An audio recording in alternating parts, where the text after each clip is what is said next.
Welcome back, everybody, to Tactics Ogre Reborn. Headed off to Mount Hedon, or Hydon, or how you pronounce it. Gonna have to win with the Dragoon and Archer and obtain one buff card to get all the extra bonuses we deserve.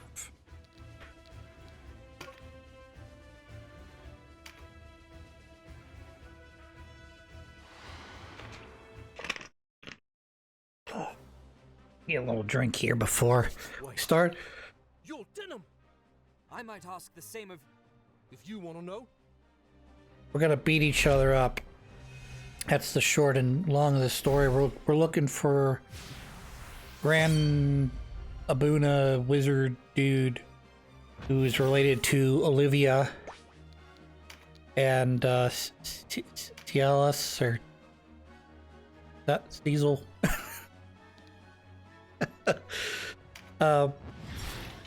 So, yep. Also, we're going to try and get the sisters. The other two sisters, I don't know if one of them is recruitable in this run or not. She may or may not be. I may have missed my opportunity to recruit her as well. So I'll look that up afterwards. And then there's a little bit more storyline that I do want to try to get done. Which eventually will lead us to reuniting with our sister. And then at that point, I'll go back and try to unlock the other sister or sisters. The one's not hard to get once we get past this section of the game. However, the other one I don't know. I'm confused, as they say. But in any case, there's plenty of side content to be had, but I'm saving some of it for just a little bit later.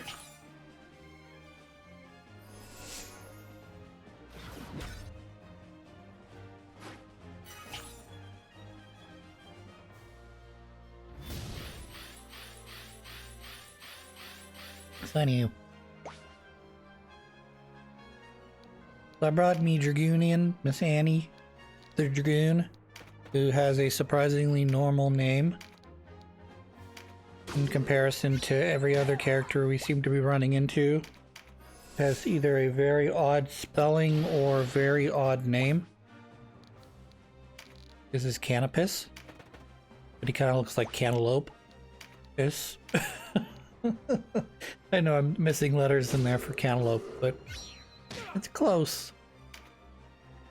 What else? This is one of my, I wouldn't say least favorite types of missions, but it's definitely one that my preferred team build does not work really well against them.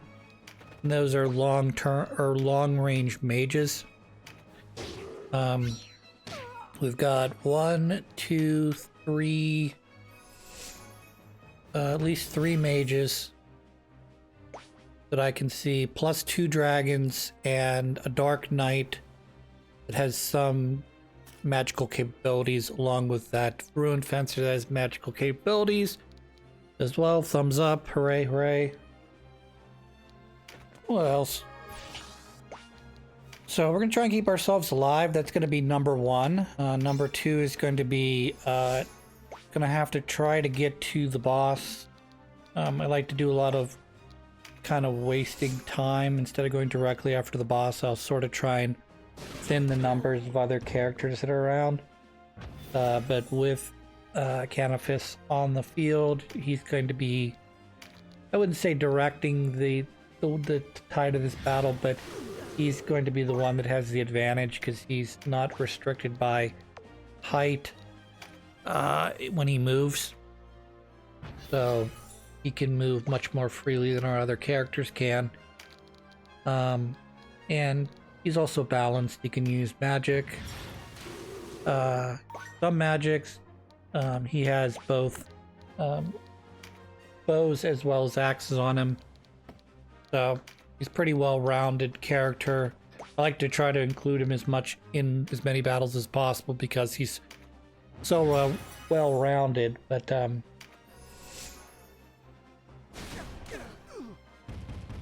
The other thing I'm sort of trying to do, thinking about long term, is thinking about maybe changing denim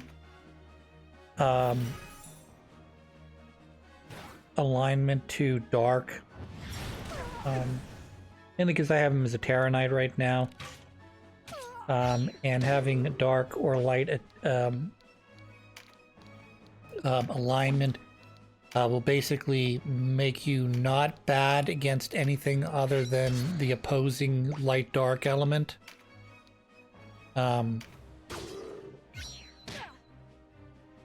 that'll give, in terms of him, it'll give better balance to him. The only problem is if I run into characters that use light magic, like I can't remember what it's called, but there's a spell that our sister can learn. I think it's called Judgment. It's an AoE spell that can, you know, deal up to 5 different people, and like I said, a plus type thing. Plus, there's also pretty much, I wouldn't say any mage, but the Valkyrie / Ruin Fencers can, as well as I believe most of the mages can learn the missiles, the light missile spell. So I haven't actually created a light or dark specific mage yet, because I have a feeling that when I play Chaos, I'm going to get them in some capacity. But for right now, I thought it might be useful to, maybe when I get my our sister back, maybe I'll change her into light alignment. The only problem with that is, and we'll get there when we get there, but you get a choice of either getting Denim's best class in the game, or you get your sister. You don't get both. So I do want to get Denim's best class because it'll allow him to use pretty much anything, like any class ability he's learned previously. So you can like quickly switch him over to like the one that I see most frequently is that you keep him more or less as a Terranite, but you give him the ability to learn Phalanx from the Knight class, and then in some cases, if you've been training either as a Ruined Fencer, or if you're strictly stuck on Ninja, you can teach him two-handed, which will allow him to dual wield. I believe it's just katanas, but it may be anything that you can hold in one hand, you could dual wield. Not 100% sure on that one. So you can make a pretty broken Denim by doing that.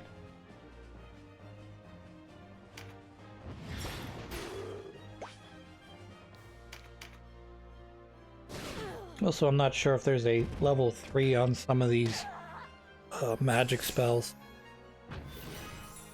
as we've reached, I wouldn't say the end of the game yet. We're certainly not at the end of the game, but we're in the final, quote-unquote, final act of the game.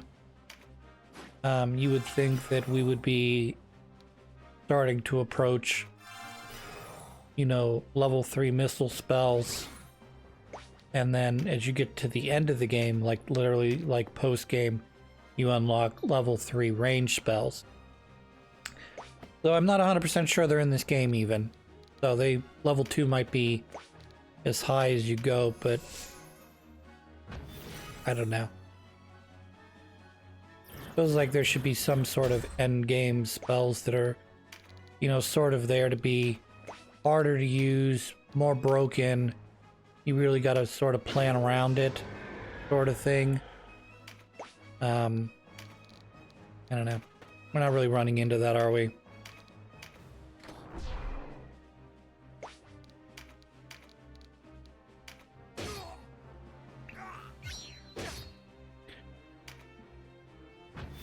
I am prioritizing Breach though. Particularly with Denim, but anyone else who can learn Breach, I'm going to try to prioritize weapons and status effects around it because it negates defense, and that is super good when you're fighting knights that have defense, and it's like, oh no, I can only do 27 damage because he's got a ton of defense, and then you're like, not Breach, now he has no defense, and now I'm doing 300 damage or 500 damage or whatever.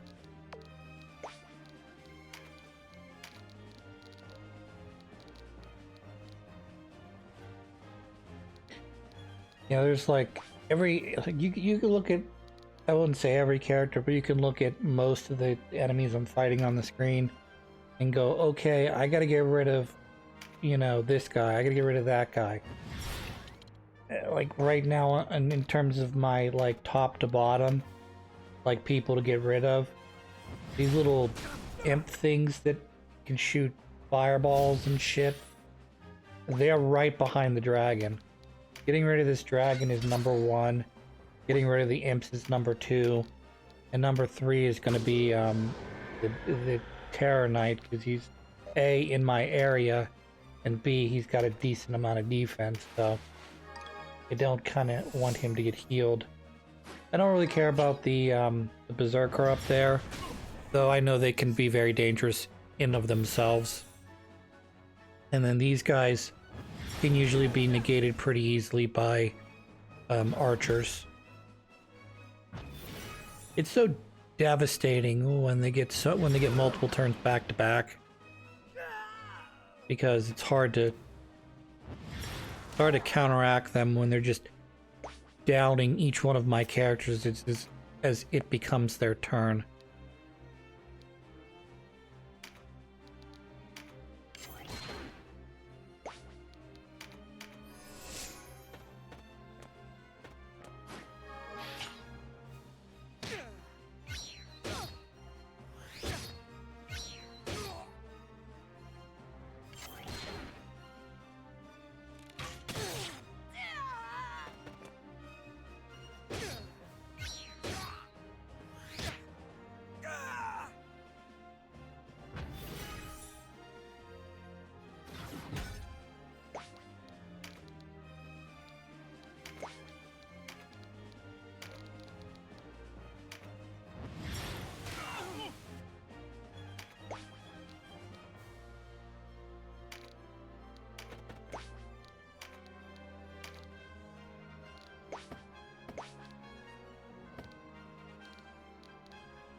favorite thing is when everybody died. Parried. I know when my character parries, it's the greatest thing in the whole world. When my character gets parried, it's the worst thing in the whole world. But like, I feel like this game should have the percent chance of a parry should be like, I don't know, 10-20%, something like that. It should happen more often than it does on both sides. I don't really care if it happens to me. Obviously it's a pain in the ass because it lengthens the amount of turns I have to do, but I don't know, I just feel like that should be sort of part of the tactical end of this thing, where parries are just sort of like a oh, get out of jail free card. Or, I mean, the counters, you're taking damage and then reacting. I mean, that's a little bit different for me, but... yeah. I think everybody's gonna die here before I get to beating the boss. Either that or Canifis is gonna just kind of sneak in there and put a bow and arrow between the boss's eyes, and that'll be the it for this. Boom, boom. Oops. I thought that killed you. I'm sad. You got stunned and poisoned.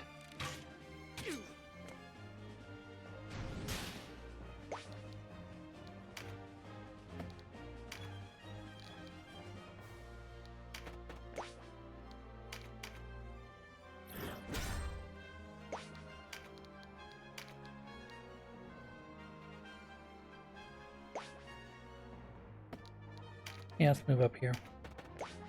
We can spear this guy instead.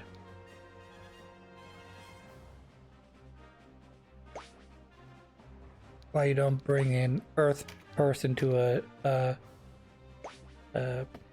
wind fight, or you don't bring a knife to a gunfight, I guess.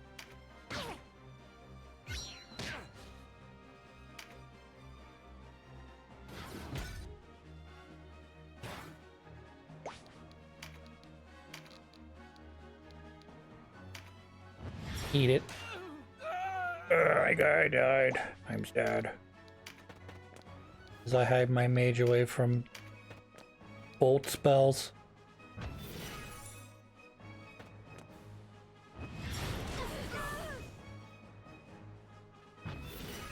Knew that was coming. Got one more.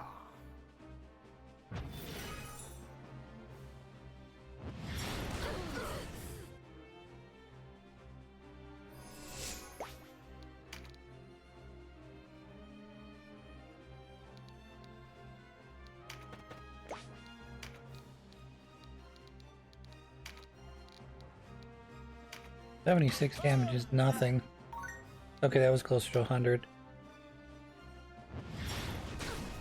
Dead.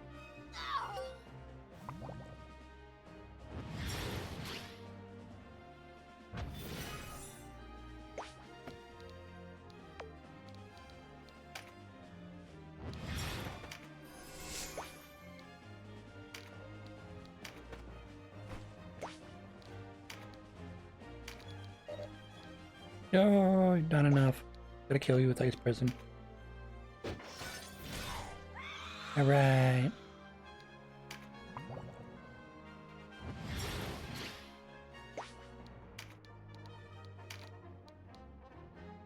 ROH, not enough.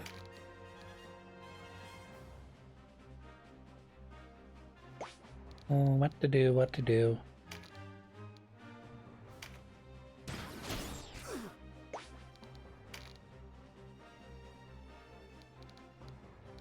Can always live to fight another day.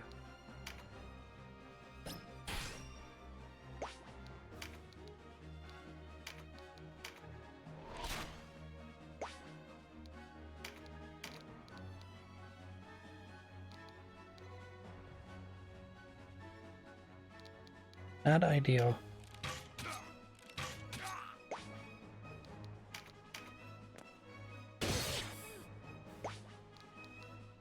Alright, we're going to revive. No, we're not going to revive anyone. I was going to say we're going to revive him now. I don't care about healing the Berserker.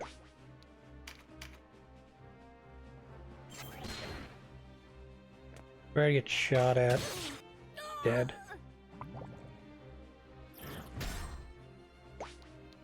Wanna see something fun? That's not fun.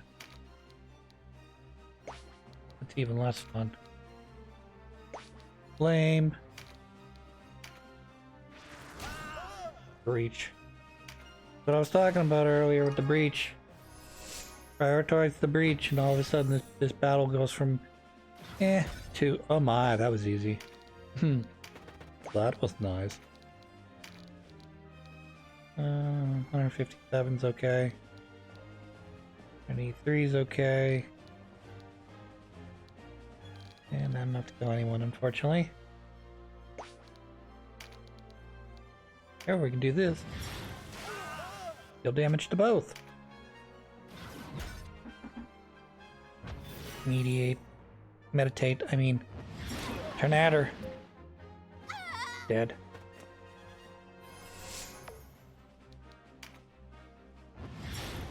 Stop trying to kill me. Makes me mad.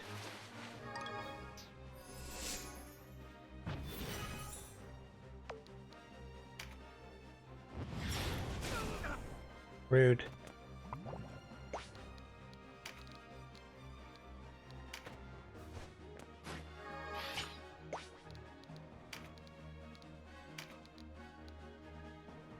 Previously, he was only doing 70 some damage. Now I just did close to 300 there.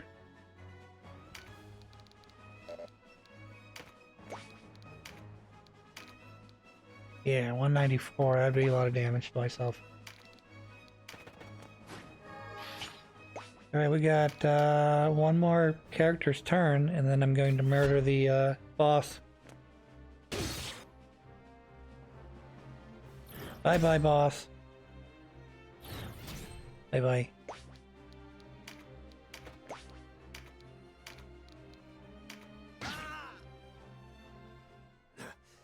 You're after Maruva too, aren't you?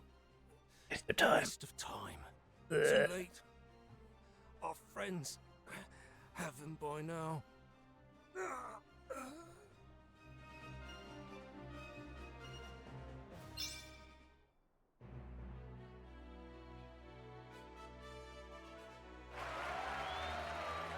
Alright, well, we've just finished the battle. We're going to cut the episode. When we come back, more battles. Hooray!